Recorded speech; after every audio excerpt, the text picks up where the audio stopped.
Good morning, Chicago Bears fans. Welcome to Halas Hall Report this wonderful Sunday morning after a Bears victory. Of course, it's only the preseason, but hey, we'll take what we can get. So welcome to the show. Thank you for joining us this morning. This morning we've got with us a few people in the house. Geez, if I can unscrew myself there. There we go. All right. We've got Woody with us this morning. There he is. Yo. We got the fence guy, Billy, in the house with the big bad van, not down by the river, but by the lake, because that's where we all want to live. Bear fan Dan's in the house with a nice new layout behind him. And we got Mike with us, joining us this morning after a nice little dog walk that we all enjoyed. How you doing this morning, Mike? I'm all right. How are you guys doing this morning? All right. And then, of course, on the ones and twos behind the scene, he'll be with us in a little bit, is Mike, the Bear fan extraordinaire producer, making sure everything is going well. But guess what, fellas? We are but 4 weeks until kickoff, 4 weeks till the Green Bay Packers get to find out that that all they need is love is not the answer. And it was actually not even that good of a song. But hey, if they want to sing Kumbaya and believe that love is the future of the NFL, more power to them. I got a couple quarterbacks that we can throw out their way that we thought was like that too, right? Yeah. Then we've got 28 days. That's 28 days. Mark your calendars. Forget about taking vacations, because guess what? Summer is over. Okay, school started this last week. I'm down here in Florida. School already started. I know it's starting everywhere else, in the next week or so. School's over, 28 days. The only thing that needs to be on your calendar now is what? Bears football, right? Season. That's right. The off season is over. So, yesterday, preseason game 1, conveniently on the NFL Network for those of us out of market. For everyone else, you got to watch on WFLD channel 32. God, I miss watching that station. It was nice to hear the voices on the NFL Network, though. Woody, what do you think of the game yesterday? Very, I know it's preseason, very impressed. My two players to watch were Tyreek Stevenson at 7 tackles, 5 solo. He was all over the field. There was a 1 penalty called on him. That was a bad call. And my other player to watch was Sewell, linebacker. And he had 4 tackles and a sack. But the most impressed player I've seen was Gibson. Yeah, he needed to prove something, be an edge rusher, starting role. And like my saying says, he had a fire in his ass. So I was about to say you were trying to tell us a little something. Yeah. So offense, DJ Moore, we knew what we expected from him. Does he have any speed? Yes, he does. And, Fields looked good, even though they were just dump passes. The touchdown pass to Herbert, which everybody knows he's my boy as well. And he had a fire in his ass on that run as well. So pretty impressed all around, and hopefully it continues in the regular season. Mike, welcome to the show. Owner of the Bear Down Group, Bear Down 24/7. What were you thinking about the game as you watched it yesterday? That, as we always say, it's only preseason, but I was impressed by our offense. I was impressed with just the line, basically. They held together. They all played together as one. And then, of course, there was the DJ Moore play. I mean, like a guy said, we all know what he's like, but I think it really showed the NFL that Fields to Moore is going to be dangerous. Yeah, I think a lot of people, they're making a lot of the 1-2, and it's great that their jersey numbers are 1-2, because we're probably going to see a lot of that. Yeah. All right, I got to go with the man with the van down by the lakefront. Wishing he was in the van yesterday, but nope, had to be at work with the earbuds in. So were your coworkers look at you funny as you were yelling and screaming after plays, or what? I was actually told I was not supposed to have a radio on my job site, but then I told them what was going on, and they were like, just keep it a little low.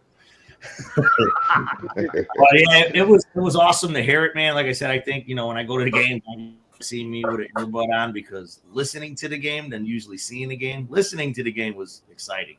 I mean, how it all sounded, it looked pretty good. I watched it last night. You know, it's preseason, but it looks like it's a good move in the right direction, man. I mean, big plays that happen, you know, I mean, look at the blocking that, you know, that had them plays play out. I mean, you know, it's moving a good direction, but you know, it's preseason, you know. Everybody's playing for a spot. Like you said, Gibson, you know, he didn't play like he was playing, like he had a chip on his shoulder, like, you know, but he's got to battle Lewis. I mean, so it's good to see that people are going to be battling for spots. And, you know, let's just hope it continues, man. You know, bring up a good point too with the blocking, and I saw a quote from DJ Moore after the game, and they're asking about the blocking, and you know, my son's a receiver, and something we talked about last year as he was starting his high school football career. Blocking is key for these receivers, and I don't think people realize just how big of a deal it is. And a guy like DJ Moore, who is a true number one, is sitting there talking like, no, blocking's massive. Like, I got to help the run game because the run game helps my game, and he gets it. And there are so many receivers out there like, well, I just need to run great routes. I need to be a route technician. Nah, dude, you got to block. These people came to block. You've seen it, man. I mean, it was just like the ball where it was going. So they looked like they were trying to position themselves to get into a blocking to make them plays happen. Yeah, a lot of things. The blocking is key. So for young high school football players, or even younger young football players out there, if you want to be a receiver, take what DJ said to mind yesterday and what Billy just said. Blocking is fundamental and it's key. And you saw the Bears receivers doing a lot of great blocking yesterday. And I just thought it was something that was great when they asked DJ more about the game. The first thing he talked about was his blocking. I mean, that's just insane. Like, you just had this big catch, and the first thing you're talking about is your blocking. That should tell you how important blocking is. Let's go to Bear fan Dan. I love the new background, brother. Thanks. What do you think of the, Sorry about that, guys. The game yesterday? I heard a lot of people complaining about, the type of passes they were, but I was impressed with their 2 touchdowns. I mean, it don't matter what kind of pass it was, still got 2 touchdowns out of it. The offensive line did a good job blocking throughout the game. I was looking up the stat. We had 8 sacks. We sacked them 8 times, but they only got us twice throughout the entire game. Yeah, and that was towards the end, wasn't it? That was like in the fourth quarter late. Yep. When we're going deep into the bench. Yeah. Tyreek Stevenson, wow. Was impressed watching him yesterday. Overall, it was a good game. I mean, yeah, it's preseason, but football's here, and looked pretty good yesterday. And to piggyback on what Dan says, I mean, Gordon, he had some good hits yesterday. Good hits. So his very first hit was a great hit. Yeah. So and hopefully these referees, I know it's their preseason too, but they missed a bad call on TJ Edwards on that hook when Willis scored for Tennessee. Talking about the flag they picked up. Hopefully these refs, they did pick up the flag. Yeah, they've been some calls going both ways, though. I mean, and it's kind of sad in a way because it kind of reminded me to the regular season last year, a lot of bad calls. And I'm with you, Woody. It's their preseason. A lot of them haven't called the game in forever. So there's some calls missed both ways. Mike, bring us back to reality. It was only preseason. Are we going to the Super Bowl or what? True. As I got to Bills, all I heard was -7 yards through the air. Well, that -7 yards turned into 129 yards, 3 for 3 with 2 touchdowns, regardless of what happened. And you guys say about blocking, I agree 100%, but I don't know if you guys actually seen Whitehair was actually down the field blocking to prevent that touchdown to happen. And like Dan said, 8 sacks for the defense. We struggled in the sack category, pressures, everything. And even though it's preseason, to see 8 sacks was great. Yeah. But the stat that I like, 3 for 3 with 2 touchdowns with a quarterback rating everybody loves at 158.3. You like that?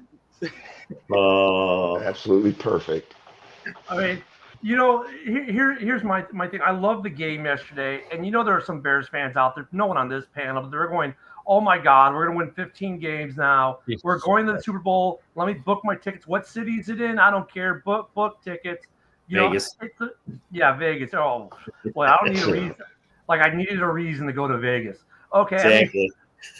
but I mean, it is a preseason. I mean, I love, like Dan said, they were like, it's not like we saw these big aired out throws. Look at the first throw was a fullback screen, good for 10 yards, right? How much did we see that last year? Oh wait, we didn't. Then the only wide receiver of basically the starters that was hit yesterday at all was DJ on that one pass, which broke. Happy we got the touchdown. It's just great to show what can happen on short passes to DJ Moore. And you know what, to be honest, that can happen with Darnell. It can happen with Chase, because all three of those guys have that ability to break something, right? They got some speed. Probably Chase is the slowest of the three, right? But it just shows we don't have to air it out for 30-yard passes. Like the pass can be a 5-6 yard dump, with the yak being 50, 60 yards and a touchdown. We don't care how they get to the house, just get to the house, right? And then, that's usually what Moore, I don't mean to cut you off, but that if you look at Moore's career, that's basically what he is. He is a yard after catch dude. Because he's a yak guy. He's got some great downfield catches. They were showing some highlights yesterday from Carolina. We had some great downfield. He can still go up and get it. We remember Allen Robinson when we first got to Chicago, right? He'd go up and get it. We all got excited. Moore can do that too. Moore's never had 100-yard catch. Moore's never had 100 catches in a season, yet he's had 3 1,100-yard seasons. Yeah. Oh, he's got a great stat line. There's no doubt. He's got the complete skill set. He's got the complete full bag. Doing it with Carolina Panthers quarterbacks, that really says something. I mean, he's never had a good on the ball, good young quarterback with him. So with Fields, it's going to be a great thing. We're going to get to DJ a little bit more coming up here in the show. That was nice to see. Khalil Herbert. I was going to go there in a minute. Khalil Herbert, I thought, I've had his doubts as him as a starter. We need the meat tenderizer. But he actually did really good. I loved his catch out of the backfield yesterday, because once again, another yak catch, right? Big gainer. I'm really liking overall. We didn't show a lot of our offense yesterday, and that was my key takeaway. We got 8 plays out of the offense, right? We really didn't show anything. We showed 2 little dump plays. One where Justin, I actually think he was going there all the time with the ball, because you could tell by the blockers out front of Herbert. The ball was designed to go there. Whether the rollout was designed or not, I don't know. It looked cool. So we'll say he extended it just so it looks cooler. But, we were very basic in everything we did, defensively and offensively, and very plain Jane, and we got some really good results out of that. That was my takeaway. Look at Tyreek Stevenson. I've been saying he hits like Sean Taylor. He did it again yesterday. Great open field tackles. I was happy with the progression we've seen in this team. It is a preseason game, but it was still good. Now, and if you look at however, though, with it being good, there were some bad. So here's the quarterback stats for the game. After Justin, it was Peterman with the INT, of course, or Walker. I'm sorry, with the INT. It was a pretty bad one. Here are the stats on our backups. Now, with the new rule in the NFL, we're going to keep 3 quarterbacks, right? So, Mike, I'll go to you, Bear fan, Mike, the Bear fan, Mike. I'll go to you first. Which one of these guys will not make the roster? Let me put it that way. Well, I think that'd be more of a question later on after the few games, because I thought Tyson, for coming out of nowhere, played better than PJ Walker, and he's our backup. Like I said, the interception and all costed him or whatnot, but Peterman better look out for maybe a roster spot, you know what I mean? Because we all know Walker is going to be the backup, but who's going to get that 3rd spot? I thought that kid played pretty well. What was his QBR, 104, 104.8 or something like that? Yeah, somewhere around there. Yeah, Bear fan Dan, what do you think of the backups, man? Were you kind of going, ooh? Look, there's supposed to be a drop-off between QB1, QB2, and so on. But I don't know, maybe it was just me. I felt like there was a massive drop-off yesterday. Yeah, PJ Walker really wasn't impressed with him yesterday. First throw. Yep. Yeah. Where was he throwing to? Oh, exactly. That was just pure ugly. Just pure ugly. I I would watching some of that yesterday. I should have been Billy just listening to it because Billy, I know listening to it, you had to be sitting there going, "What the hell is going on with our backups?" Thank God you didn't see that, Billy. I heard it, man. It was still bad. Like, what? I mean, like I say, Peterman and Bajent, man, they look, pretty decent. But let's give it a couple games and hopefully, Walker can pull something out of his ass because he didn't look good. And conversely, the running back stats, we didn't run much. I mean, we did and we didn't. Khalil didn't really. Okay, 3.8 yards. That's I think where he was last year. I thought Ebner was but you know what? For me, I keyed in on Roshan Johnson late in the game. They had a whole series with everything was the Roshan, right? It was either Roshan run, Roshan catch, Roshan set blocks. To me, out of all the running backs after Herbert, you got to give Herbert the top mark. He had the big yak touchdown, right? But I really think they were keen Roshan, trying to move him up the depth chart. Yep. I love this kid. I think this kid actually should be RB1 because I think you should have the meat tenderizer come before the steak. But I thought the running back play overall was not bad, but I thought Roshan was a complete package for us yesterday. There was one ball, and it was just bad quarterback play. It wasn't placed well, and he missed the catch. But that was more of a quarterback just not placing the ball. What do you guys, excuse me, I'll go to you first. What do you think of the running back play yesterday? Roshan, I didn't know how big he was until I seen him firsthand, and he's a big boy. He ran hard, but I was impressed with, even though he'll probably get the special teams and hope he makes a roster, I was impressed with Travis Homer, how he was running yesterday. He was running like he wants a spot. But yeah, Roshan, he's a big boy, and he'll definitely work out for us and hit some holes and stuff like that. But like I said, Homer was, and you know how I feel about Khalil Herbert. Do I like him? Yes, but just a little. Yeah. They put Ebner in there too. They have a thing about special teams and stuff like that. But like I said, I was impressed with Roshan, but I did like how Travis Homer ran yesterday. Yeah, Mike. I mean, when you look at the stats again, I'm talking other Mike, not Mike the Bear fan Mike. You look at the stats. I mean, really, they all averaged about the same. Roshan 3.7, Travis 4.2 at the very end of the game. So you're playing against the guys scratching to make a roster spot. Herbert 3.8, but he had the big catch out of the backfield. Ebner and Foreman each 3. A lot of people are thinking Foreman's going to be the guy. But were you impressed with what you saw out of Foreman yesterday and some of these other running backs? What was your feel on it? I mean, overall, I was just kind of blah about the running backs because to a certain degree, they're all going to give you just about the same thing, just in a different way. All right. I mean, I see it was a lot of our backs. I think Khalil Herbert's definitely the change. Like I almost kind of agree with them, Mike. Right? I mean, most of the backs are the same style, and then we got Herbert, who's different from the rest, right? Well, Roshan did play pretty good yesterday. Obviously, we were going to see him more than Herbert because I still feel Herbert is the starter.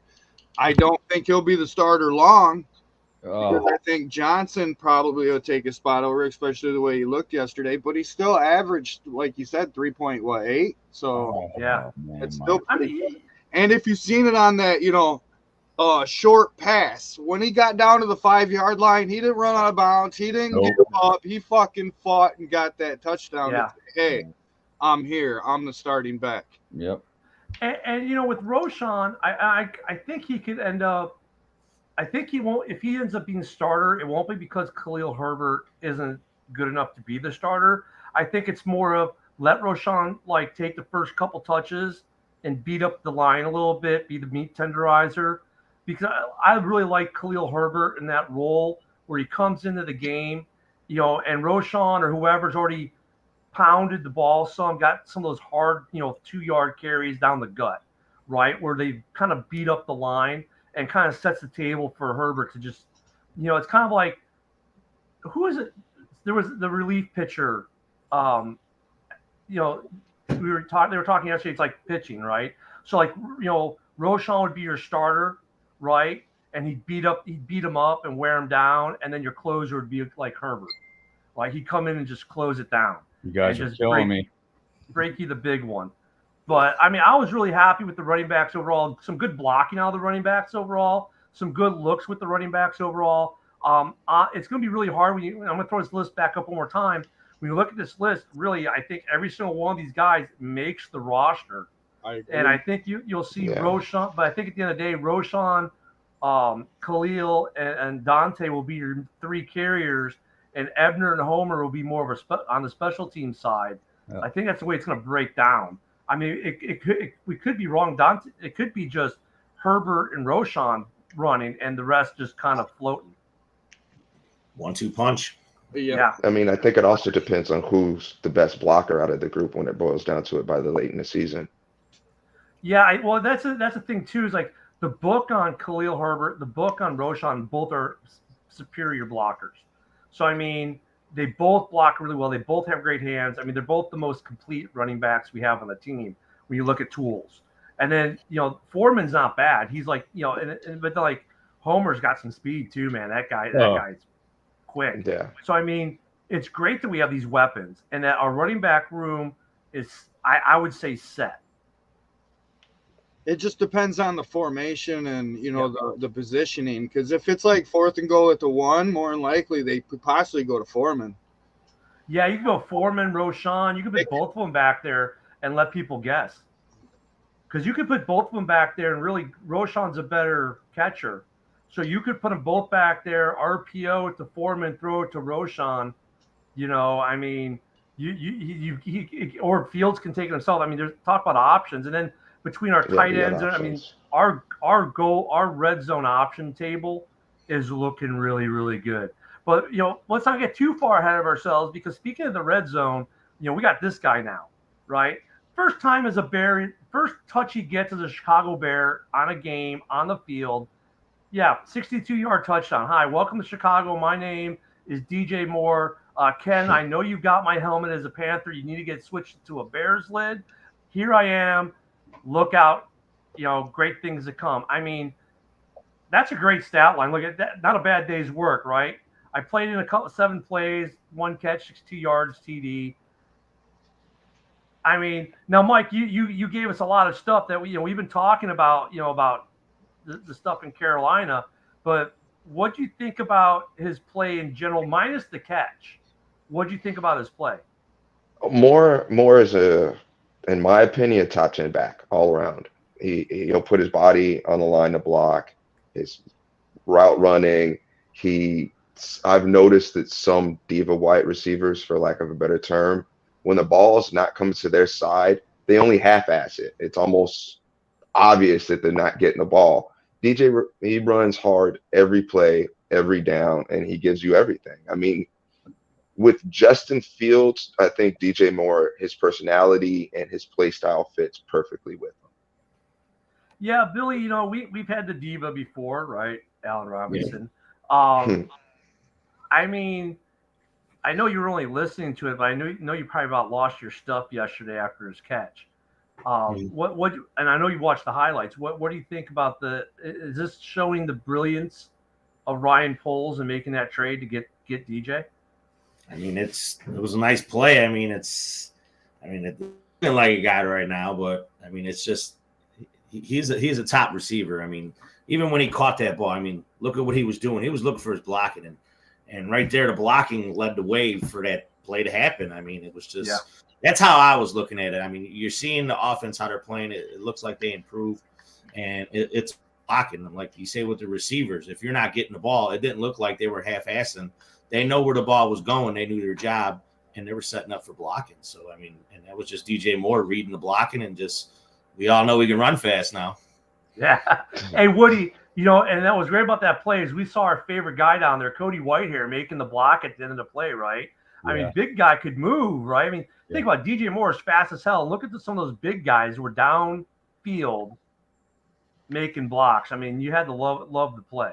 Yeah, I love Cody Whitehair, and I think with him being at center, he's gonna play his hardest because that's where his position is. And the way he got downfield on that block, I was like, wow, he is quick for a center. So, um, I I think during the season he's going to get a lot of attention on the defenses. So hopefully Justin Fields can spread this ball around when he is, getting double teamed or whatever. I think DJ Moore is going to be probably his savior in the red zone. Like I said before, I like to see either Claypool go up and get the ball, or in the red zone getting these the tight ends the ball, and like Jimmy Graham, he was like a good tight end in the red zone. So hopefully Justin Fields can spread this ball around when DJ Moore is being double teamed. But DJ Moore seems like he can get open in any situation. Can we give number? I'm sorry, real quick. Can we give number 70? I forget his name. Some props for that first block because I have the play on right now. He's actually the guy that freed DJ up first. Because if he would have actually hit the guy, touched him in the back, they would have killed that play. Was that Braxton Jones? Yeah, that was a great block. And Braxton actually, I mean, he's still progressing, right? I mean, he's still a young cat. I thought, with the starters, we're seeing the line, not only is it improved just physically, but is it me or is our old line deceptively fast? For a bunch of big guys, we got some big guys who can run, right? And yeah. I mean, that's a nice thing. And Mike, this here, I mean, it's game one. As I've been saying the whole time, I think the upgrades that we did on the offensive line, a lot of people called me a homer. We're going to have a top 15 offensive line as long as they can stay healthy. You know what I mean? I don't think our offense is going to be a big issue. It's more on the defense playing together. I mean, we had a lot of additions on them with the linebacking core. Our secondary is real good. And the only thing that was shaky is our defensive line. We got good rotational, and bringing in Yannick, that definitely helped out. But talking about the wide receivers, the person on the bubble, I believe, is Velus Jones Jr. Yeah. Like Thank you. Other one. And I think he's on the bubble to possibly be cut like my boy had to Riley Ridley back in the day, just a year or two ago. I was about Riley Ridley. He didn't make those big mistakes, but he needs to – he's not a rookie like Woody said in the chat yesterday. Like, this is your second year. You got to make good decisions. You let that ball go. Yep.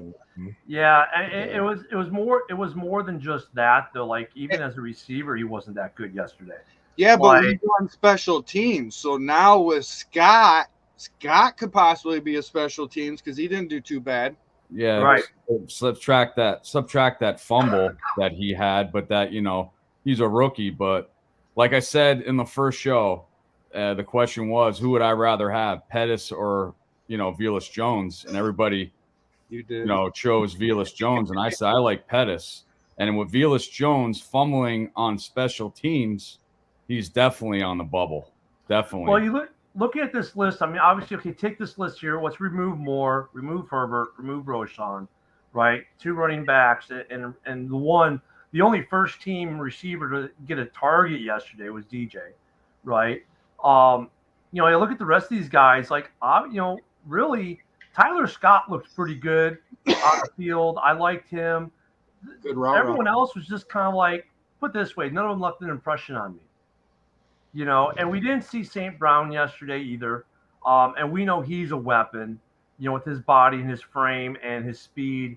He's not his brother. He's got the potential to be his brother, right? So the wide receiving room to me right now, I mean, not much to take away from this game because Justin only threw to one wide receiver. And then he threw to a fullback. He didn't throw to a tight end, and he threw to a running back. So there's actually, a lot of people, a lot of clickbait out there. Oh my God, Justin with the great QBR. Okay, really, guys, he threw 3 passes, 1 to a fullback, 1 to a running back, 1 to a wide receiver. It's a positive look. Don't get me wrong, but I didn't see a ball going to Chase yet. I didn't see a ball being targeted to Mooney yet. I didn't see a ball going to Komet yet, or Tunyon, right, or Mercedes Lewis. So I mean, the wide receiving room to me still has some work to do, especially on the depth side. I think a lot of these guys are trying to make the roster though that played yesterday more for special teams, and I think Jones is. I think Woody right. Jones is on that bubble, and Mike, you're right. He's on that bubble. He could be the guy who's like, he's gonna be that cut that a lot of people are gonna go, what? Oh my God, you just drafted him last year. But it's like, you know what? If he doesn't work, he doesn't work. You got to let him go. But Yeah, you I gotta think cut he's bait. going to be. I think, and it'll be interesting to see. Actually, well, I'll get to that in a minute after the team stats because I think there's something that could be interesting with Jones too. But let's slide into the defense here yesterday, which was okay overall. I mean, the second half, they say we won with defense. Okay, whatever. It's preseason. Third and fourth quarter was fourth, fifth, sixth tier guys. So I mean, I'm not taking much from that. But looking at the guys we noted, I mean, Billy, you were listening to it, but like I said, I know you watched some of these stat lines here. Some of these had to sound pretty good to you as the game wore on yesterday. Especially apparent in another sack. That's sack number 5. That's sack number 6. They just kept saying it. It's just like, oh man. I mean, like I said, it's only preseason, but it's good to hear, man. I mean, you got them people battling for spots, and they're only going to do it. Hopefully, they just help us. They just keep doing what they're doing. So, but it was good to hear it. Oh yeah, and Mike, your boy didn't play yesterday. There was no Yannick, and we still had those sacks and got the pressure. But I mean, I know you had to be happy. You're on mute, Mike. You're on mute, Mike. Well, while he unmutes himself, and Mike, I know as Mike's unmuting himself there, I know Mike was really happy just to see Yannick in a T-shirt that said Chicago Bears on it. I said it all off season for like 4 months straight. Gotta be right about something. You know what I mean? But no, I thought the defensive line defense played pretty decent. I'm gonna say out there that I thought Zach Pickens played well, 2 for 2. He had 2 tackles, 2 assists, and a sack. So I mean, he played well. You know what I mean? And I like Dexter. Dexter showed a little, bull rush and moving. So I think we got good depth on the defensive line. I think the youngsters are going to shock a lot of people this year. Definitely. Yeah, Mike, I know that, as I was watching yesterday, I was seeing, obviously, that we didn't see Yannick. But Gibson, as Woody's going to talk probably about his entire block about, played really well.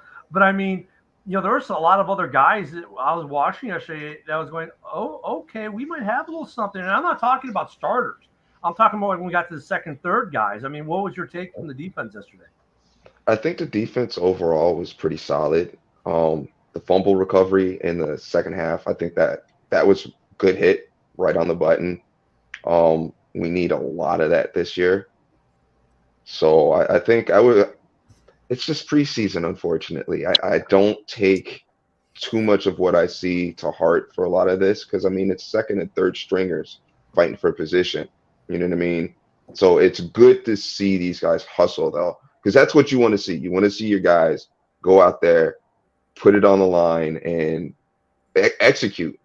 And that's what we saw a lot of yesterday, a lot of heads-up plays and a lot of guys being where they were supposed to be when they were supposed to be there. And we didn't see that last year. And Woody, all I got to say is go. Yeah.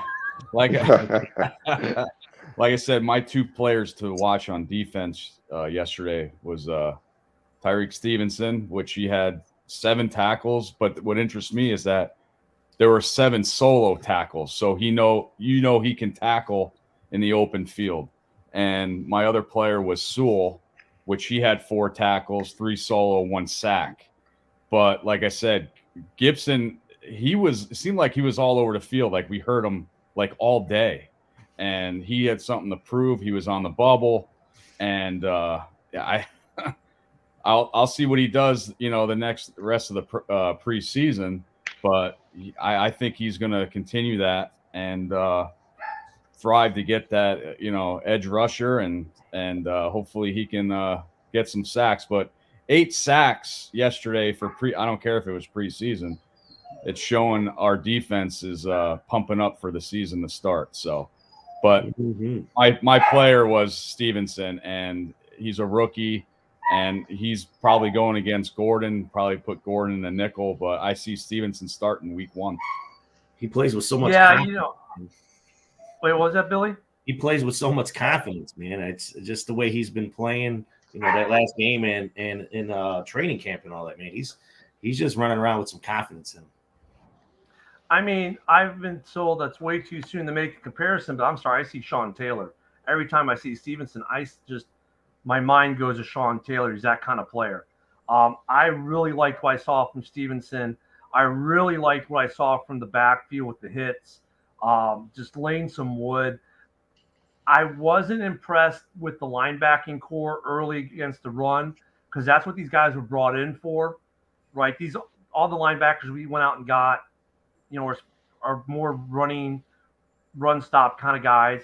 Now look, it's preseason. Are we seeing defensive scheming? No. Are we seeing a plain Jane defense? Yes. But that for me, that I didn't see what I needed to see on my linebacking core yet. I like though, like what he said, a lot of heads up play, a lot of hustle. Stevenson just for me killed it. Sewell played relatively well, but those starting 3 guys or so, that the first couple of plays they got burned big, in their area, so to speak. Now look, it's preseason. Overall, the defense went well. We're not seeing anything exotic. We're seeing a very base everything. It was good to see them not missing open field tackles, though. It was good to see them swarming to the ball. It was good to see them trying to peanut punch, the hits, using the hits philosophy. I liked seeing that. Defense was actually pretty decent, good yesterday. Even like I said, I think the only area I was concerned about was the linebacker play early on with the run. When we look at the stats overall from yesterday, once again, preseason, we circled the sacks. Penalties, this stat is almost most of, I don't think the starters for either team committed a penalty, a flag. But it's game 1, there's going to be penalties, especially I was surprised if we didn't get more false starts, actually. I'll tell you what, punters for both teams did really, really good. Like it's week 1, preseason 1. How much do the overall stats matter, right? I think at this point it's more about the individual stats, yeah. So, let me go around. Billy, I mean, stat-wise, who do you think helped themselves in your estimation stat-wise yesterday? Stat-wise? Yeah, and then who hurt themselves? Well, stat-wise, I guess we'll just have to go with I'll go with Terrell Lewis. I mean, stat-wise, we came out with 2 sacks. I like him, but, who hurt them? You got to go with Velvis Jones. I mean, the guy was horrible. Oh. Yeah, and I agree with you. And Mike, I bring that up because the one thing I said we talk about later is the NFL changed the rule this year, right? We're not going to get a cut this week. They don't have to cut anyone this week. We don't have to see 10 players leave the roster. So, do you think after this game, the Bears are making any cuts this week, or do you think we're keeping the roster basically intact and we'll see the same group of guys next week? As much as I hate to say it, I think Jones goes. I think that was that. Because he's pretty much still doing the same thing he did last year. He said, during the offseason, I heard he's put in all this effort and all this, work. And I'm sitting here looking at that punt. It was just bad. There's nothing good about what he's been doing.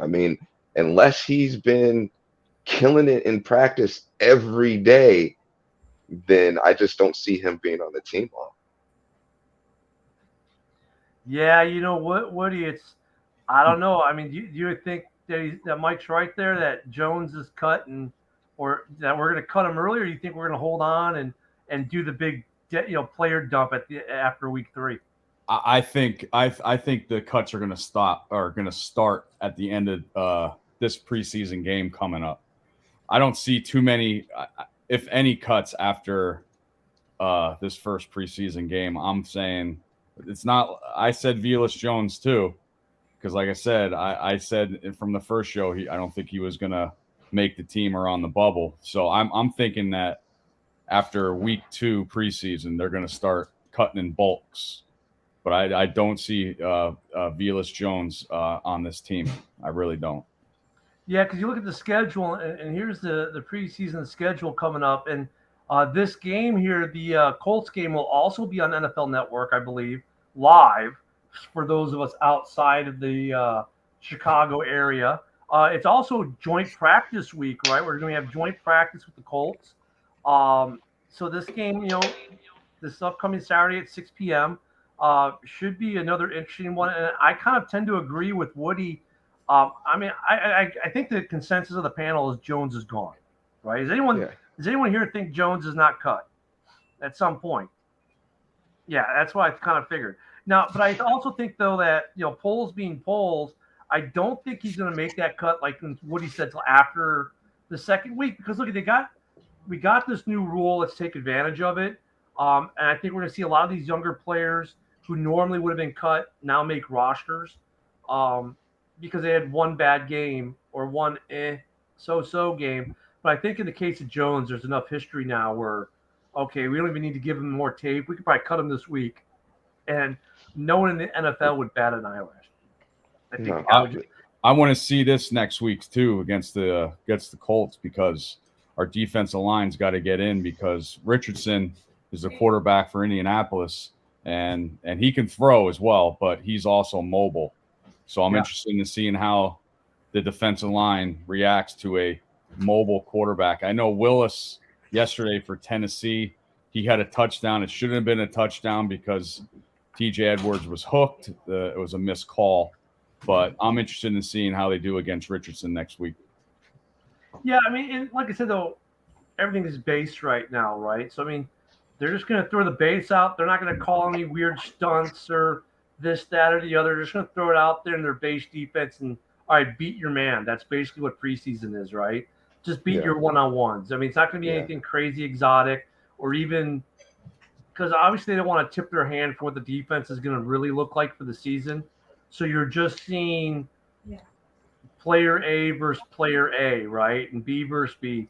We're not seeing a lot of stunts. We're not seeing a lot of different techniques being used. But I agree with you, Woody. Mobile quarterback is definitely. Look, we have one, right? And we talk all the time how we got to make defenses account. Our defense needs to be able to account for those guys as well. And it's an adjustment too, because I believe that Indianapolis also has Gardner Minshew, which is AKA pocket passer, and he can be mobile as well. So very important to see how our defensive line and linebackers react to these quarterbacks. Yeah, it'll be interesting to see how the stat lines kind of work up too, because look at this here. It's preseason 1. Some of these are garbage stats, right? Because they were late in the fourth quarter when you're with guys who normally by this time next week would be back to their civilian jobs. But it'll be interesting to see how week to week the stats line up. I don't know. I look at overall, I got a warm fuzzy from the game yesterday. Whether we won or lost, who really cares? It's preseason. You don't win the Super Bowl in the preseason, right? You got to get through the regular season. But I think it was a step in the right direction overall yesterday. And we got some talented kids, for sure. And we had a lot of talented young guys on the field yesterday. I don't know, Mike. Looking at trying to be objective, right? Now, oh my God, we're going to the Super Bowl. But it looks like we've got a lot of young talent that's going to make this roster. Me? I'm sorry. Yeah. Okay, yeah. Oh yeah, definitely. This team it's a good young, fast team. I think Poles knows what he's doing. He sat there, he got rid of some of the older players, higher price, and we all were trying to figure out what he was doing. Well, we see what he's doing. Young guys like Gibson, I'm sitting here watching him just beat the hell out of his guy right now. He did the DJ Moore trade. Claypool, we all kind of looked at last year. It's like, why? But if Claypool, I pay attention to the Steelers because I had a cousin play for them. And if Claypool can play up to his ability, he's a star. I mean, I think this team in the end will probably win 4 or 5 more games, but we're going to look damn good doing it. Now, Mike, I'm going to disagree with you because when the Claypool trade happened last year, I was not going why. I knew exactly why we were doing it for this year. I knew why he traded a second-round pick because he was better than any receiver we were going to get in the second round. Exactly. I mean, Claypool, when you look at him with Big Ben, made some catches and some plays that are like, okay, wow. And then they got the quarterback carousel, and he dropped off a little bit, had some injury. I knew exactly why we pulled the trigger on that trade. And what I love about the Claypool trade is the pundits and the Homer fans. Oh my God, it was terrible. No, it was actually a brilliant move because if he plays just how he did his first 2 years with Big Ben, and now you look at him with Big Moore and Mooney. An old Big Ben at that. Yeah, and if you look at him with Moore and Mooney and a mobile quarterback who can extend plays. Oh, I mean that room just is that receiver. Yeah. Look at last week we talked about the Bears secondary maybe being the best in the league. I'm sorry, but you could almost make a case now. Look at this receiving room. That find me a receiving room that's just as deadly as this one, from 1 to 3 or 1 to 4. We've got 2 1,000-yard receivers, and but Claypool's had 2 800 yards. He's got to get along with his teammates, though. He's been in 2 fights pretty much in preseason. Yeah. We didn't get him until this year, but he's still got to get along with his teammates, regardless if it's a big hit in practice that shouldn't happen or whatnot. You know what I mean? But I like to see Claypool be a red zone presence as well because he's a big body. Like I compare him to an Alshon Jeffrey, his height. So hopefully he can be a red zone and jump up, get that ball, and keep your feet in and get that touchdown. I mean, and I don't mind the pushing and shoving. The fights with the secondary. The dude's just competitive and he wants it. And I mean, the way it is right now, I'm okay with it. I'm not thrilled, but I'm okay with it. I'm like, as long as he doesn't cross that line, having a little intensity, I'm okay with. But also, I'm happy they're hitting him like that because they're working the diva out of him. Because you talked about divas earlier. Well, Claypool's the diva of our group. That's our diva. So I'm looking at more if he's being made into a tougher receiver mental, right? With that going. So I'm happy with what I'm seeing there. And before I bring in Lone Skull here, we got some other fan bases who want to chit chat. I want to remind folks that hey, go to the Mike the Bear fan, go to Halas Hall Report, sign up, win Bears merch. Last week we gave away a picture, signed, autographed 8x10, and we gave away a card, a Walter Payton card last week. So make sure we're doing giveaways all year. Make sure you go like the pages, and we're doing drawings throughout the year for merch. But now we'll do this. Here's a guy who belongs to a team that's going to end up in the basement. Lone Skull, welcome to the show. We can't hear you, though. He didn't even hook up his mic. He has no mic. Well, just like the Skull Nation. You're not just like blame that. just like the rest of Skull Nation, straight to the gutter he went. No son. Look at what we can typical Viking. I'm telling you. I mean, look at. I think the Vikings are going to be in the basement. They have no defense. I mean, in a division that's got some high-powered offenses now, you need to at least have a semi-decent defense. Does anyone here think that? I'm trying to be objective with it. Did Minnesota's defense get better at all? No. Even with the Hunter signing, I don't think. I think Minnesota they're still going to have a high-powered offense. Yeah. They're going to be in shootout in a lot of games, but their defense does not scare me at all. No. Not at all.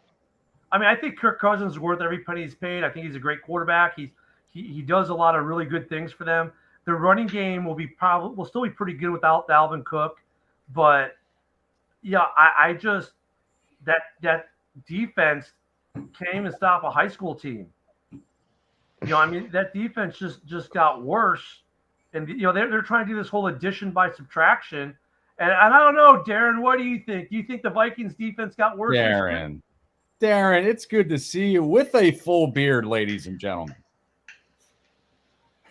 I'm not really sold on our defensive line. I'd say that's the only worry I got right now with our defense. I mean, you bring in a sorry fuck like Dean Lowry and a guy like Marcus Davenport. I don't think that's going to help Danielle Hunter one fucking bit. Yeah, the Vikings. I mean, I was on the Valhalla show a couple weeks ago, and my good buddy and dear friend of the last almost decade and a half seemed to think the Vikings are going to win 13 games and the Bears 3. And I immediately asked him if his Homer City. Yeah, I asked him if his unit had ordered him a urinalysis because he must be smoking something. I mean, I get Vikings fans. Hey, you won the division last year. You won 13 games, a lot of one-score games. But do you really see the Vikings winning 10 games or more this year? I see us winning 7 games. That's my honest truth. So who do you think's going to win the division? Because I'm going off of right now what I see defensively. That's the biggest problem. And then on offense, the problem is our run game. We lose Dalvin Cook, who's a big piece of that offense. You expect just to throw Madison in there and expect him to fill Dalvin's shoes right away? I don't see it happening. Well, I see, Madison is an okay runner, but without Dalvin Cook there, I'm thinking JJ is going to be doubled a lot. He's okay, but I think JJ is going to be doubled a lot this season. Especially now without Thielen. You have Dalvin there, right? It takes pressure out of JJ, but all that Dalvin's. And speaking of Thielen, he had a nice catch for Carolina yesterday, right? In fact, he was the first catch for Carolina yesterday. I think I think wide receiver wise, they got rid of Thielen. They drafted a young rookie who's got promise, but they're going to miss Thielen in the locker room and on the field just as leadership, right? Then you get rid of Dalvin. You're going to, he was hurt a lot last year. He's been hurt a little bit the last couple years, but his leadership presence was still felt, right? But Darren, I kind of agree with you. I think really there's going to be a lot of disappointed. God, we just got the skull guys. They can't show up to their own show, but they like to show up to the Halas Hall report. Here's another skull head. Oh, now they can't. Geez, okay, well, we'll get rid of him anyways. The lone skull is here. Oh wait, is he here? Is he not here? We'll let him get sorted. Oh no, he wants to show everyone his backside. I guess that's here. Here's what. There we go. That's what. There you go. That's just for the Viking fans. What is that? What is that? Ace Ventura? That's the Viking fan base for you. Darren had to be Alex. Stay classy, Viking fans. Stay classy, Vikings fans. Darren, did you claim him? Look at the Packers. The Packers have a couple guys. They have their Wages of the world. I guess that's the Viking equivalent. No, but Darren, I kind of agree with your analysis of your team. I think 7 wins is probably there. A lot of shootouts. If you look at that team and you look at, there's a lot of comparables in a sense to the Bears from last year, right? Except you guys were in the opposite direction. Bears lost 7 one-score games, right? Vikings won 9 one-score games, or 11 one-score games. Yeah, there we go. Thank you, Chad. So you could have had. Really. Some of that's their quarterback, some of that's their offense, and it wasn't their defense winning those games last year. The Bears could have won 10 games last year, though, if you think about it, with all the one-score games. Even if you win half of those, we were an 8-game team, 8-game winning team, or 6 games. That's the parity of this league, and I think right now that they got worse. The team that only appears to have gotten better is Detroit. Detroit, they're looking pretty good overall. And, Green Bay, yeah, it's Jordan Love, but they're still going to be okay. It's going to be interesting to see 2 through 4 in this division because I think right now this is the Lions division to lose. preseason on paper. It's their division to lose based on how last year ended. But I mean, between Green Bay, Minnesota, Chicago, it's gonna be pretty interesting this year. I mean, Billy, what are you thinking when you're looking at the rest of the division? How do you think that the rest of the division is looking right now? I'm thinking about game 1. Bears Green Bay. That's all I'm thinking about. I'm ready to whoop that ass. But yeah, no, I would say Detroit. Like I say, Detroit's been improving. If I'm going to see anybody win, I want to see them win. But Minnesota, like I say, they're having their problems. So, like you said, it's probably hopefully they're in the basement. I'm tired of hearing all them skull people talking smack about us. But in Green Bay, like I say, it's they got. Let's see what they think they got love. We've been through that before. Hey, we got this guy. I just hope they have that problem for years to come. Yeah, how many of those we got this guys that, and even when we had the guy, we couldn't get the team around him, right? Because like when we had Cutler, we just couldn't get him the team. Then the one year we finally get him the offense, and we're under what was that? Marks. Number 2 ranked offense in the league was his best offense, and the defense was the worst in the league, right? I mean, we were kind of like the Vikings are, right? Good offense, crappy defense. And earlier in the show, you were talking about garbage stats. We're like, we had all this. That was like garbage stats. But that was like all of Jay Cutler's seasons, you know what I mean? His whole record is all garbage stats to me. Oh, Yeah, you want to argue? Yeah. Oh, you want to argue? Oh, here we go. We got Well. Thank God I'm getting Gentlemen, off. Now you're sitting over here running your mouth about your Bears and all this other goddamn crap. One game of the motherfucking season, you just think this thing's going to be off the chain. Now you're talking about Detroit. That's and how what you're they going do to on handle the Lions. Detroit. How are you going to handle Detroit? You got no offense. You got no defense. Justin Fields is young. You guys will be fighting at the goddamn bottom with a stupid-ass Minnesota Vikings. I picked Detroit. Jason Hansen. Let's listen to that guy. Yeah. I picked. I got Lions some. love. Didn't you hear us talking? I know. I got something for that. Talking smack. I picked. I got Detroit something You guys, that don't, ran. you guys Hold get on. to run your mouth. You guys go to one. Yep. Bunch of babies and crybabies out here. The Bears are going to be bums. By the end of the season, you've been letting want to run this show because you're so freaking embarrassed about your non-talented freaking roster. Now, how are you going to do anything or beat anybody's ass in your goddamn freaking division? You're not. We never said anything about beating anybody's ass. Nobody said beating ass in here. You ain't beating nothing except your, you know what. He's talking all that smack.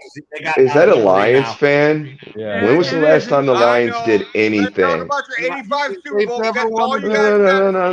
got. Nobody cares about that anymore. That's just What have you ever done? What have the Lions ever done? I know. Besides going 0-16. Besides going 0, that's the only history you guys have ever. What have you done? Beating your ass up. What have you done? Hey, here's a question, and that's just it. The Lions are still the Lions. The Lions have not won it. Until proven differently. Put it this way. Same Most old Lions, Lions right? fans weren't even Same old born Lions, the right? last time they won a playoff Same old game. Lions, right? No one on the Lions Same old roster Lions, was right? alive the prove last something time the Lions won a Right. playoff game. Let's Right. think Hey, about I'm just that. glad for the a minute. Lions are winning because now we get to see their fans Lions come are back. taking It's been gone a while. division. You can write that down, pencil it down, or whatever. You can go fight the goddamn bottom out. You'll be barely beating Jordan Love and the Green Bay Packers with your goddamn roster. Shit, you should be playing the goddamn local high school team with your roster. Justin Fields is going down. I don't know. You're going to be battling us for that North. No, are you high, dude? Of course I am, but it's happening. You really believe Justin Fields going to take you to the promised land? He's going to take you to the goddamn dump site. Just so you know, Lions fans, just because you played well towards the end of the season doesn't mean you're going to have a good season this year. We didn't improve our secondary, did we? Doesn't matter if you improve. I know it doesn't. Year to year doesn't mean anything. You of all people, you Lions fans of all things should know year to year, last year doesn't matter. I know. You guys went 0-16. When you had Sue, you guys just fumbled the ball away to Green Bay. Did we? You guys haven't done anything in the division in 45 years. And what have you guys done? Get to a Super Bowl. 85? Get to a Super Bowl. I know. That's all you guys got. How old are you? Get to a Super Bowl. Super Bowl. We won At 3. least get to a Super Bowl. How many championships do you guys have back in the 50s? That we least- call a champion? None. We're not talking about the 50s. You weren't even. I Were know, you I even know. alive? Hold on. We're talking about Hold 85, on. right? That's We not went right. in That's 06. brought to you by the Lions fan. Yes. Yeah. We went in 06. Wrong answer. We went to 06. We went in 06. All excited. And we had the double doink a few years ago. What have you guys ever done besides 0-16? Wow. You're gonna blow a blood vessel, bro. Listen, Oh, yes. overall, I picked Detroit to win this division. If Green Bay, all Jordan Love has to be good because Detroit Green Bay has their defense, and I think the Bears are going to finish third, and unfortunately, I say Minnesota is going to finish last in this division. Now, see, I can agree with something on that with the fourth and the third place and everything else like that. Come to your senses. I always pick Detroit to win this division this year. That's just how I said it, and that's how I started it. But if Green Bay's defense, they get their players back, Jordan Love, all he has to do is be good, and they'll be second in that division. I want you guys all. Jordan doesn't have to be great because they still have a good defense there in Green Bay. You're right, Woody. I mean, look at this division. I mean, I say the Bears are 6-9, maybe 6-10 wins. Dark horse to make a wild card. Because the improvements there. The Lions, I've said all year, 6-10 wins. The Lions, I've said all year, it's their division to lose. They have the riding the momentum. Yep. They did draft pretty well. They're gonna choke. They did some good things. So I mean, I'll give the Lions their credit. They've done the right things. Now the question for the Lions is going to be this, and look at main event Mike and other guys over there at part of 365 will tell you the same thing. They're still the Lions. Until they break that kind of curse or that thing about them, they're still the Lions. So for the Lions, this is their year to say, hey, look, we're going to break that curse, whatever it is you all want to say about us. This is our year to break it, and they still got to go out and prove it. They look good. I don't think any one of our normal folks here on our panel will disagree that the Lions are not going to win this division on paper as of today. We still got to play the season, but the Lions look like they're good now. Now look, to come on here and say, oh well, the Bears have no talent. Yeah, okay. Obviously, you're not watching much football. DJ Moore is a legit one. We got our defensive backfield. I mean, come on, you're going to tell us. I got little or no faith in your quarterback, Justin Fields. He's a scrambler, he's a runner, and he doesn't have an offensive line to protect him as long as you think he does. He's a third-year quarterback, dude. You know what? Because he's a third-year quarterback, that's your excuse for him? Every year he's improved and improved. Okay, third year in his second offense. Let me do this. Hold on. Let me do this. Let me go around the room and ask this, and I'll hit everyone. Mike, the Bear fan, give him a chance. And today, you need a quarterback. You could either have Jared Goff or Justin Fields. Who are you taking? I'm taking the youngster, Justin Fields. All right, hold on. Get the fuck out of here. Hey. I'm going around the room. Hold on. All right, defense guy, where are you going? Well, I mean, they had to run him out of L.A., so I mean, I'm gonna have to go with Justin Fields. That's because he was screwing All right, McVay's let wife. it ride. Who can't seem to wait for other people to stop speaking? Who are you going with, Goff or Fields? Go with Goff. More talent. Okay, thank you, Mike. Of who are you course, going with, I don't get Who are you going with, Goff or Fields? I don't even understand how this is a question. Fields. I don't. Thank you, Woody. Where are you going? My question is that you said either Fields or Goff, but whose offensive line do we have? We'll take the Bears have a lesser offensive line, so we'll go with the Bears offensive line. Oh, the Lions have a better offensive line, but you have the Bears offensive line. Which one are you going with? Or actually, you know what? It doesn't matter. You can have the Lions offensive line. If you want to give me an answer for each offensive line, you can do that too. If we have the Lions offensive line, I do pick Goff because he's a pocket passer. But if we had the Bears offensive line and I can't see Goff running like Justin Fields does, I'll pick Fields. Okay, Chad, I'll go to you. Who are you taking? Welcome to the Homer Show. Whatever. I'm going to pick Goff right now because of experience. But what Fields does have is he has the youth, so he has more years left. And the reason Goff was run out of town is because McVay's wife sent Goff nudies. Not they didn't have sex. Just so you know, you Homer Lion fan, you embarrass us Lion fans with this I don't give a nonsense. You're fuck out what here you say. I battling. don't care if you say I'm embarrassing or not. Go stick your head in the toilet. But, you know, at least I was alive for the last playoff win, Homer. Hey, Darren, are you with us? Yeah, I'm with you now. I had to fix my phone. No problem. Who are you going with, Goff or Fields? If you I'm going with Goff because it's based off experience. Fields hasn't really shown me anything yet. So I'm going to kind of go like what Woody did. I think if you've got like the Bears line, I'm definitely going with Fields because he's more mobile, can extend plays better than Goff. Goff is probably a more polished pocket passer. I'll give him credit there. And that's why he's going to suit the Lions really well. Yep. And to be honest, if you want to talk about quarterbacks in the division, I think the division, the biggest question mark might be Jordan Love, honestly, who has, because we don't know what his ceiling is. We don't know what to see, with Love because it's still very limited. But if you really look at our division's got some offenses that are going to put up some points, and that's all on their quarterbacks. Now, you can call Justin Fields a running back all day you want, but the point is he still puts up the points. And now with the revamped passing game, what's the like you saw yesterday. Hold on. I hate having to mute you. Hold on. Just chill out for a second. What we saw yesterday was a very small sample, for Fields, but 3 for 3 over 100 yards. I mean, that's a promising start to a passing game. And God, look who it is. What about the negative air yards?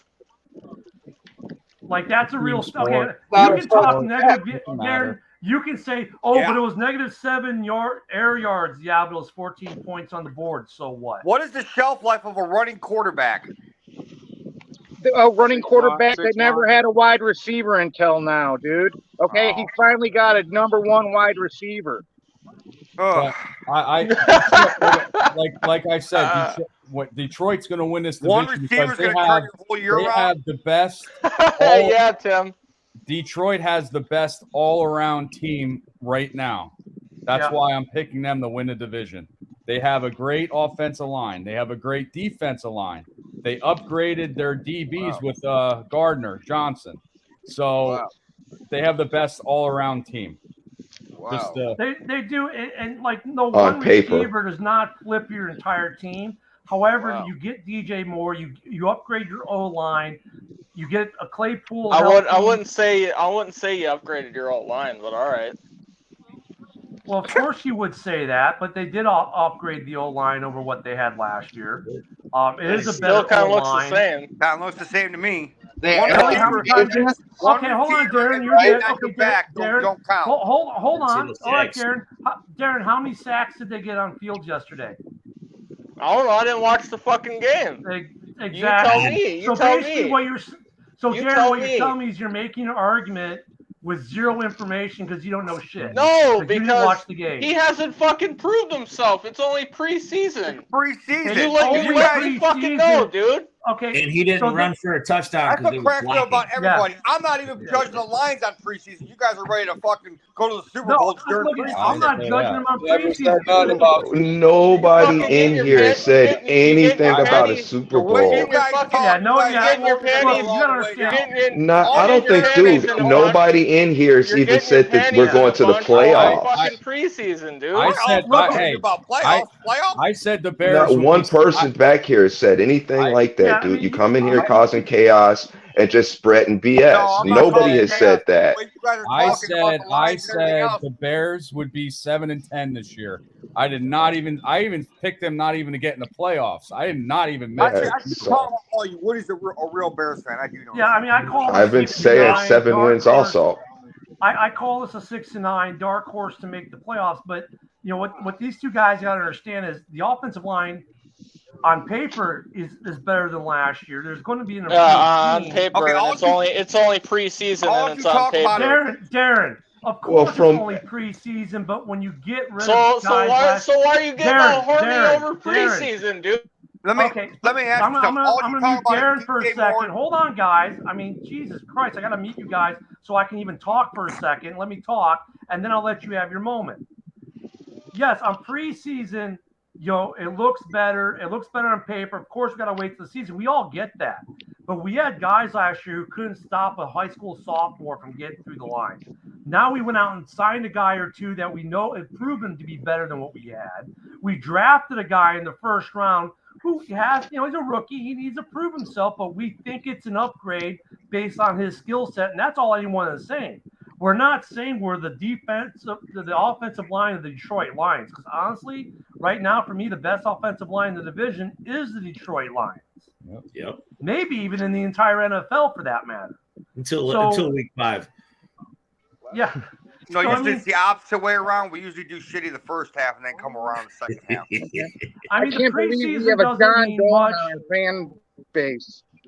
Yeah, the preseason doesn't mean much. Not Everything's me. plain I'm not even Jane. close to John Dorn. All I'm saying is you talk about DJ Moore, you talk about Justin Fields, but then at the end of the day, I asked you a little while ago before you went on, what's the shelf life of a running quarterback? 3 So years. if he's, 6 months. yeah, it's only Tim. 3 to 5 Two years seasons if he he's been in stays there. running. So Justin Fields, correct me if I'm wrong, is in his third year, probably not his 3 full years because of Mitch the bitch, but he's pretty much there. So one wrong move in his way, you could be losing him, and then what do you do? Yeah, but we don't you know what plan on though? using him as running this season. Yeah, and the thing is too, like if you look at the other guys who are big running quarterbacks, RG3 and the like, Fields has yet to have that big, injury. Knock on wood, hope it doesn't happen. He's been able to stay healthy and not get hit. He doesn't take big hits. In fact, you know what's funny? If you watch last year when he was running a lot, when he took his biggest hits, when they happened? Not at the end of running plays when he took a sack. If anything was hurting Fields last year, it wasn't running plays. It was getting hit in the pocket, taking sacks. That's when he took his biggest hits last year, not when he was in the open field making runs. So if you get in front of a top-notch defensive line, they can get around your O-line still because you're not fully upgraded there. You still got a lot to fill in that position, and somebody grabs a hold of him and throws his ass to the ground a couple times. He's fragile. You don't think at those couple times he's going to start to panic and start to run even more? It's not like Fields' running plays were by design. He did that on his own. He did that out of panic. Good point. That's exactly That's because his wide receivers weren't getting open space, so he had to take off. And if you this year's different. It's not really different. You only have DJ Moore and a little bit of an offensive line. And what DJ Moore is going to require the ball. Dude, you don't know what you're talking about. I know I don't. Fuck me, right? Thank you, Chad. I'm awesome. Didn't Mooney go down at one point last season? Yeah, Mooney was out almost most of the year last year. So he didn't have his top wide receiver for a large chunk of the year. Let me finish, dude. He didn't have his top wide receiver, who is not actually a number one wide receiver. We all love Mooney.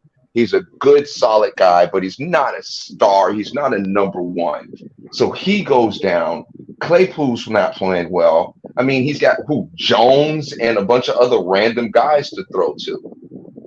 You over there talking about Goff and how well he is. Look who he's throwing to. When a quarterback has nobody to throw to, he's going to get nervous. He's going to get antsy feet, and he's going to decide to say, you know what, forget it. I'm going to do it myself. This year, the Bears have built the offense around him because if you notice, as the season went on, Fields' ability shone more because the coaches built the offense around his ability. And this Billy, year, go ahead. I'm sorry. Yeah, Billy, you like me and Mike. We watched every game last year. How many times last year did you go, oh, Fields had a guy, but you could tell he didn't have confidence in the receiver and released the football to him. Oh yeah, I saw it a lot. Can I say something? Yeah, go ahead, Al. Yeah, man. Fields ain't doing nothing that what he didn't do at Ohio State. if y'all buying that Wood Nichols, I'm sorry, yeah, y'all Bear fans. You know what I'm saying? Y'all stay down for the cause. But I mean, them ain't nothing but straight nightmares. That man can't throw past 10 yards. All he good is on the rollout. He probably can throw a slant or something. He can't throw no fades. And that's all he gonna do is do like he did in college, live off his legs. You That's can't it. show me 3 games dominant back to back that man done went out there and showed that he can be a real quarterback. He's not no Mike Vick. He's not no Lamar Jackson. I mean, what it is with that is like that's just false hope. Y'all should have went and drafted something last year, and then it's Welcome to rebuild the as far as cellar, by our the way, Al, man. bro. Congratulations on 4th place in the North this year, man. You guys are going to love it. And Don't Fields in get us college tripping, Dude, Chaz. just saw you the guys Don't are the write them trash checks of the yet. division. No, I The already said Bears it. are better than I tell you. everybody we sweeping the North, no problem. That's No, easy. Jesus, man. You got your yeah, joke. He's been Sweeping the smoking that North, same stuff. Alvin. Somebody Hey, somebody did their Telling you. crack this morning. I hey, see. Wow. That's you know, easy. Somebody's doing their crack this morning. We Al and Rob have sweeping. been smoking the same crack pipe. That's why there's gonna be a urinalysis done here No, I'm shortly. smoking a cancer stick, but we're gonna sweep the North, no problem. Yeah, you're out your If we fucking. lose, You're out You're your out had a of rabbit. big line, if You're dude. we out problem your lose last rabbit ass year. mind, one, Alvin. it'd be to the Lions. The It'd Lions be to the almost Lions. beat you the first game. The Lions lost it all by themselves. We had that game. You know it. Well, I you mean, now said you here's something had I it, but will you say lost. though. I Well, don't we ain't think gonna, I don't think there I don't think any team in the division is going to sweep the division this year. No one's going to go. No one's going to go a I 6-0 got in the us going division. 5 I and don't. 1, losing to the pack. 1. I Well, know and then I heard Jordan Love somebody hasn't on beat. here say Jordan Love somebody hasn't beat the earlier Lions said yet. that Claypool was a beast. Claypool was a beast his first 2 years with Big Ben. If he returns to that form and has that kind of that play he had his first 2 years with the Steelers, I mean that's another person you got to account for. I mean you can't be like our friend here in the middle saying, "Oh, let it all ride," and say they have nothing. They've got some playmakers who you They now have really to don't account have for. much as they did last year. You're not changing I'm my trying. mind about that. That's I okay. agree I with don't you have there. to until we beat you in the season. And when we beat you in the season, you can come back on the show. Because look, Oh, I will be I back. think the Lions are the I will best be team in the back here. division. And while I think the Lions are the best team in the division, they can be beat by anyone in the division. Yeah. We You all guys know almost this. beat us first game. The Yeah. first So when they beat you, if they beat you and Moore has a good game and Claypool has a good game, you can come back up out here and say, you know what, I'm a dumbass, which I think you're being a dumbass right now. No, I'm not. Because I'm trying to ask Philly. you simple Because questions. I'm because trying to look ask at you the simple team questions. has You guys want to talk improved. about it. No, we're talking about You look the upgraded team. your offensive line like it's the gold standard. The Bears are the most improved team in the North, dumbass. Yeah, right, dude. They are. No, You watch. he seems 5 wins. to You have watch. You watch. this misunderstanding of what improved means. Well, what does it mean? Improved Add means one player? better than last. It I got doesn't them mean at the best. 7 to 9 wins from 3. Okay, we had 9 God, wins this guy last is year. special, We might bus win special. 12. We win 12. We're lucky. Vikings, they might win 6. I got the Al Lions. I turned got the around Lions real at quick, 10 and like, what do you 11 mean wins. 6? 10 and 11 wins. That's it. 6 wins? Yeah. 10 or 11 for the Lions. That's it. No, Look, 6 wins. I get it. wins, You're a that- yeah. Lions fan. You've never won anything before. You're excited. But Chad's your dose of reality as a Lions fan. He's going, look, dude, I get it. We haven't won anything, but just because we had a decent end of last year and we like the culture of our team and we like the draft, dude, you're not the Green Bay Packers. You can't talk like the Green Bay Packers. I'm not talking until like the Green Bay Packers. Yeah, Yeah, you are, kind of John. Yeah, you I'm laughing at are. what you're saying. You, and you, you guys you are all saying kind to of buy your are. team. It's all You're bullshit. talking like, dude, you're a team that's been perennially in the God, basement it's like if you every call year you guys on your BS for the last guys 30 If it was years. if it wasn't for Thanksgiving Day, you guys would not be relevant at all. At For the last- all. You guys have never won anything. For the But last y'all saying 30 y'all got years, you these haven't weapons, done man. Y'all ain't even jack got no nor quarterback shit. to throw to them. That's our ownership, okay? Let's be honest. What's with the Lions' ownership? Since Sheila's taken over, we have a totally new culture, and we are going in the right direction. point. Okay. Yep. Under Bill Senior and Bill Junior and Martha, they didn't know. They Bro, y'all been having top draft picks for the last 2 decades, bro, and y'all still And try. Chad, I would liken what you just said, kind of with what happened with the Chicago Blackhawks, right? When Rocky took over that franchise from his dad when he passed away, Yeah. 3 Stanley Cups. Would you say, look, it hasn't happened, but is that what you're thinking Detroit might end up being like eventually? I'm not. I think we're hey, one season at a time. I think we're going to improve season after season after season. I don't know if we'll ever win a Super Bowl, but I do believe we're winning the division this year. I do believe we're heading in the right direction, but you know what? It is the NFL, and like I say, not for long. Yeah. Well, One or two injuries will change a complete season. Up or down. The parity in this league. I mean, and look at the Vikings are a great example of the parity in this league. Last year, they won 13 games, winning like basically 11 one-score games. The year before that, they lost like 7 one-score games, right? The Bears last year lost 7 one-score games, 2 by 1 point. Like they lost 2 games by 1 point. The Bears very easily last year, a one-score game means you've gone either way, right? Yeah. So the Bears won 3 last year. Oh my God, they're hot trash. Well, they could have very easily have won 10, and the Vikings could have very easily have only won 2. Think about that for a second. That's the parity of this league. How one play, one call can make such a difference. The talent on most of these teams is pretty comparable. Look, I'll say the Lions have the best offensive line in the division, if not the league. But the difference between the Lions line and where the Bears were last year is a one-player difference in some cases. It's not like a huge overhaul for any of these teams in the NFL. The parity is there. We did send 2 linemen to the Pro Bowl, though. No, I think your offensive line last year was the shit. I mean, why do you think you guys released a guy and we signed him as quick as you released him? Because your offensive line had depth. Your offensive line was really good. I still think you have the best offensive line in the division, and you got a quarterback who is benefiting from it. But if that line breaks down, then you'll have to wonder how good Jared Goff is when he has to face big pressure. And that's a question that'll need to be answered in Detroit. Well, that's a known fact for the Detroit offensive line anyways, especially with Taylor Decker and them.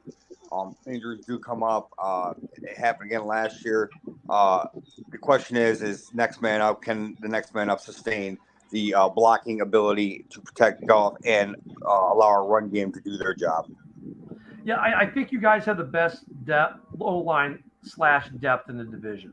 I think the Bears, we improved our O-line 1, if you will. For me, our depth isn't where I like it.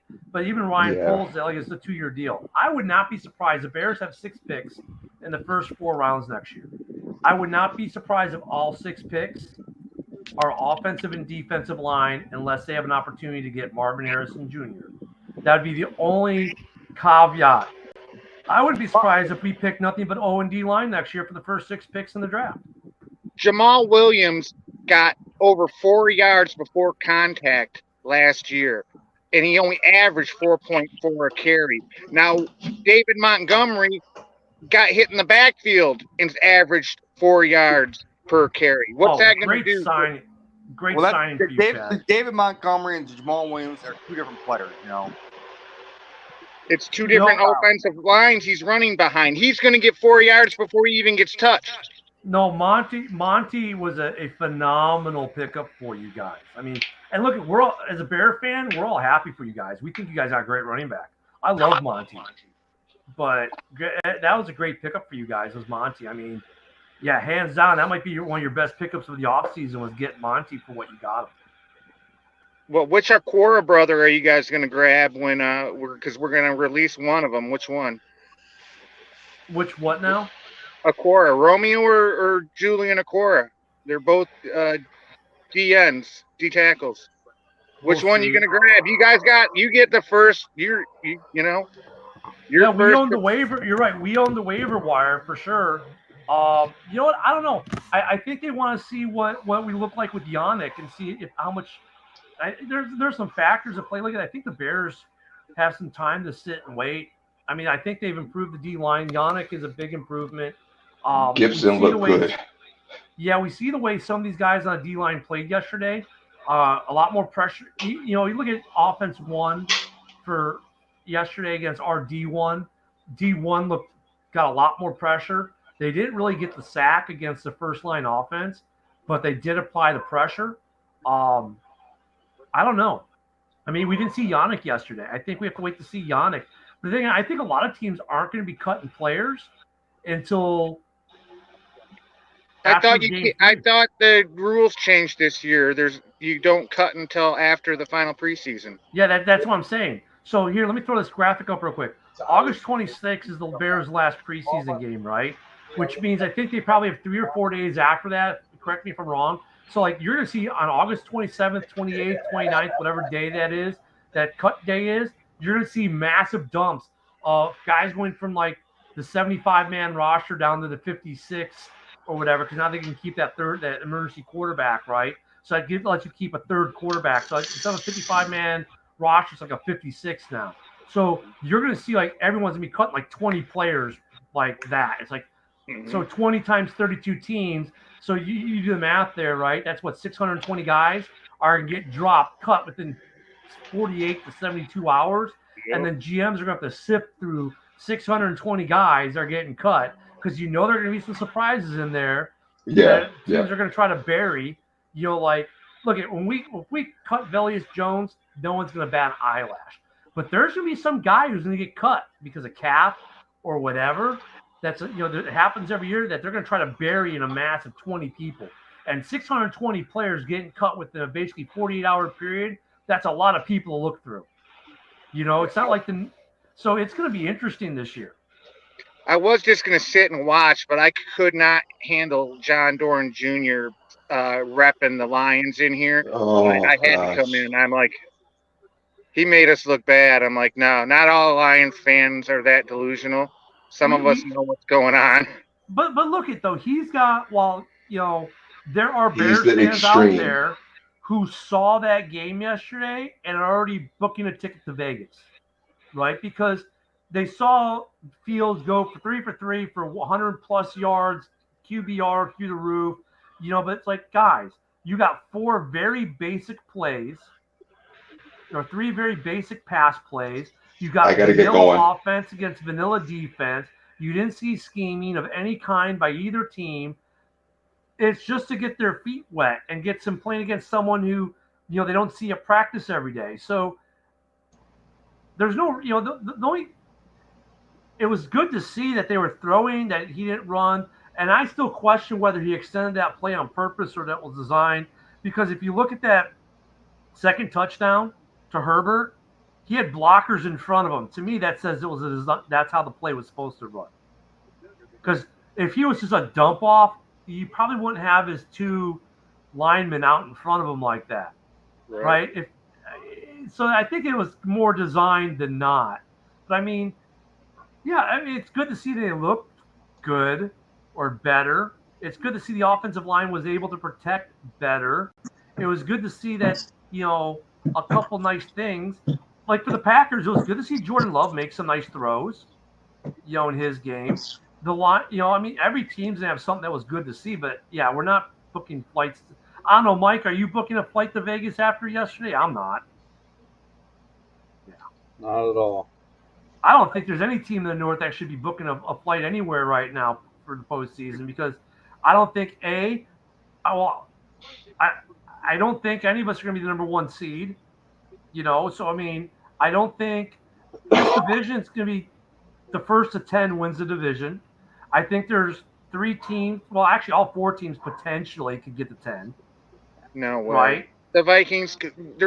Who's going to put 8 in the box against the Vikings this year? Well, I mean, but look, they won 13 last year. Jefferson's double covered every play now. Yeah, this year. I mean, but the potential is still there offensively. Look, if their defense sucks, but their offense is good enough to maybe win them some games they should lose.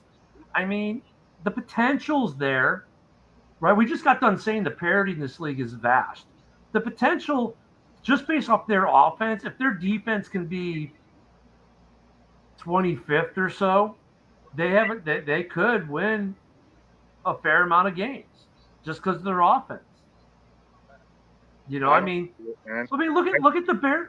Chad. Look at it this way: the Bears last year, we gave Philly everything they could handle, right? Yep. And they go to the Super Bowl, and we were a 3-win team. We had a shitty defense last year. We had the only thing we had offensively is a run game, of which Fields was 2/3 of it. You know, I mean, we had no pass game, but the Vikings have a pass game. They still have a run game because it's not like Dalvin Cook played every down of every game or even played every game last year. They have they have a capable offense. Their defense is what sucks. You gave the Lions everything we could handle in the first game. I mean, you guys almost won that game. Extra point. And then we clobber the Giants, and they clobber the Vikings in the playoffs. Yeah, that's what I'm saying. So it's like any given Sunday's a piece of it. This division, theoretically, you have 4 teams that could win 10 games. Because look at the Green Bay, their defense is good enough to win them some games. If Love is decent, you know, as long as Love doesn't lose them games, if he doesn't Orton, right? If he look at this, see. This is the great thing about Love for the Packers, for us fans that aren't Packer fans. Jordan Love, all he has to be is Kyle Orton. Right? You remember Kyle Orton. He was great, not a bad quarterback. He won 10 games his rookie year, got no love because when Rex came back, Rex was a quarterback. I'm sorry, if Orton was a quarterback, the Bears win that Super Bowl. Because I think Orton was a better quarterback. He just didn't cost you games. He didn't force it. If it wasn't there, he wasn't taking it. He always had the check down. I liked Orton myself. Yeah, so I mean, if Jordan Love can be Kyle Orton, that's all he needs to be, and they're going to win a fair amount of games in Green Bay. If he gets pressured and he forces it, yeah, he hasn't seen any pressure. No, I mean they didn't even go up against the starters. And you didn't see any zero blitzes. You didn't see any exotic looks. It's all playing.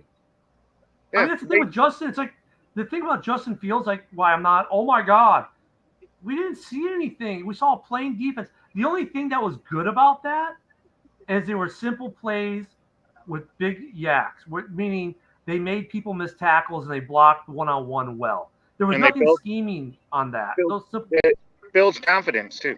Yeah. So exactly. So I mean, but am I like, oh my God, Fields is like this going to be a pocket passer and throw the ball, sling the ball? No, because his first line wide receiving core got 1 target. Out of his 3 passes, it was a fullback, a running back, and a receiver. That's it. And they were all 3 short, flat passes. So am I like, oh my God, Fields is it? There? What now? It wasn't even positive through the air. Yeah. You know what I mean? Like, obviously, the first one was designed. I was surprised they didn't run it first. You know what I mean? Yeah. But they did that little short pass. It was like -2. But like you said, it was still a 9-10 yard gain. So. Yeah. So, I mean, the only thing I worry about for the Lions, I think the Lions, it's their division to lose, I think. Goff had a good season last year. Goff, however, and Chad, you've seen it, sometimes he makes throws that you kind of go, dude, what were you? You know who Goff reminds me of? Jay Cutler. And I love Jay Cutler, so that's a compliment. Jay Cutler, when you look at his career, he didn't he made some throws at end of games when, like, dude, you're down 2 scores, you have no choice but to throw the rock around and sometimes, you know, try to thread the needle through 3 defenders. And he did that a lot, right? I think Goff is a lot like that. But Goff is going to, every so often, Cutler would make a throw. I'm like, Jay, what are you doing? I think Jared does the same thing. I think he still needs to improve his decision-making under pressure. His safety blanket, St. Brown, that is his safety blanket. And and if you take St. Brown out of the equation, look out, he's in trouble. Well, I think all 3 of us agree that definitely Detroit on paper, they're going to win the division. But as I was saying months ago, depending on what Poles does in the offseason and the draft, we could pretty much be a Jaguar team, go to dead last, but have possibly chance to make the playoffs with a wild card. I mean, and we'll see, you know, all the variables we'll get in the season, injuries, bad calls, you know, the stuff that we don't control, the teams don't control. I mean, could the Bears for me, the worst case scenario, believe it or not, in a weird way, is a repeat of 2018. Right? Bears win 13 games, win the division. The fan base is going to go crazy, stupid, nuts, and well, they should if that were to happen. But then it's like the expectations get too lofty for what the reality was. Because the 18 team was a year ahead of schedule. But because they won the division and lost on a double doink, they kind of rested a little bit on the laurels and they didn't continue the build. And I think Poles is a smarter GM, number one. But if we get ahead of schedule, I hope that Poles doesn't take his foot off the gas like the last regime did. Because for me, that's the worst thing that could happen. Because like Chad, actually what happened for you guys last year, missing the playoffs, was the best thing in the world that could have happened to the Lions, I think, last year. Like you guys missing the playoff legit was the thing that set you up for success this year. Had you gotten if we made it, nobody wanted to play us because we were so hot. That's what I'm saying. Had you guys gotten in last year and let's say even gotten to an NFC championship game, I think you guys go take a step back this year because look at the expectations of your fan base now. Could you imagine if you had actually won a playoff game last year? Oh, the homerism would be even far worse. And so for the Bears, I think winning the division, while it's always great to win a division, for our progression to get to win a Super Bowl, because you have to admit, last year's team was not a Super Bowl winning caliber team. No, it wasn't. No, not at all. And this Bears roster isn't there. They're still a couple players away, I think.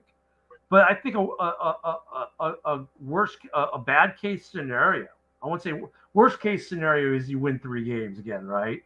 But on the flip side, winning wise, worst case scenario is you win the division by winning 13 games and get to the playoffs and leave and then exit, one and out in the playoffs. And now you've set your bar and your expectations so high that everything's going to be a failure the next year. Mm-hmm. And so I think the Lions actually missing out on the playoffs last year was kind of a blessing in disguise. Plus, you got a better draft pick for it, right? So that helped you too. And I think that's where the Bears are at. Like if we make the wild card, okay, but if unfortunately the potential is there in our division. We could win 10-13 games. You could win 10-13 games because even our divisional out of division rivals are a lot of games that we could easily all win. And a few that we could easily lose. I mean, who knows what Arizona is going to be? Who knows what the Saints are going to be? I'm going to the game in NOLA. The Saints could be the class of the South. They got Carr. He's a good quarterback. I like him. But we could both beat the Saints. We could both lose to the Saints. I mean, that's what I'm saying. The potential is kind of crazy right now. And I think for the Bears, the worst case in a way is having a 13-14 win season and win division. That's the worst thing that could ever happen to the Bears this year. Because we won't win a Super Bowl with this team unless some crazy stuff happens. Yeah. You guys are in your window though, for sure. Yeah, we've got 3 years. Yeah. Well, Mike, we're at an hour 40. You got anything else, or you want to wrap this? We want to wrap this bad boy up. Nah, we're good. We'll be back live again next week. Same time, 11:30 a.m. Central Standard Time on Sunday. And here in just a couple weeks, we'll be back on our normal time on Wednesday nights as well at 7:30 p.m. Central Standard Time. And go give my page a follow, Mike the Bear Fan. You get a chance to win signed Chicago Bears merchandise for free. All you got to be is a new follower, top follower, and be doing it at the end of the month, every month. Once a month, I'll be doing it. So, yeah. And hey, thank you, Chad, for jumping on today. And thanks for having me. And for Al and some of the guys from Darren and some of the other fan base guys who jumped in. I mean, we had a little homerism trash talk there, and it's unfortunate because I don't think we get too homerish on our show. There's always a little bit. We're Bears fans, right? And I expect Chad to have a little homerism, not because he's a Lions fan, but great to have you guys on at the end of the show. Hope you guys have a good camp this week, a good preseason game. Let's all just stay healthy. Hopefully, we all stay healthy. Yeah, let's keep our starters healthy on all our teams. Let's hope we don't get any of these big injuries. And that's the one thing though, real quick. I hope that we see more of the starters in week 2 and 3 than we have in the last 3 years, because I think we don't week 1 to be kind of ugly on injuries, but we can talk more about that maybe next week and we'll see how much time they get. But hope everyone out there is enjoying that we have football back. Thank you for tuning into our show. Give us the like on the page on the YouTube. Tell your friends. During the season, we'll actually we're working on the games now. We'll have some feeds on the games as well, so we can all enjoy. Hey, there's nothing else to watch. There's a writers and actors strike, so at least we're going to give you something to do, something to watch. Football's back, baby. And until next week, go ahead, Mike.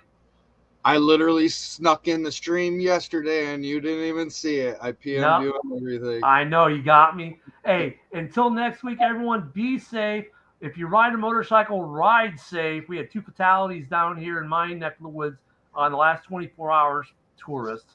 But be safe, enjoy football, and bear down, and we'll see you back next week. Peace.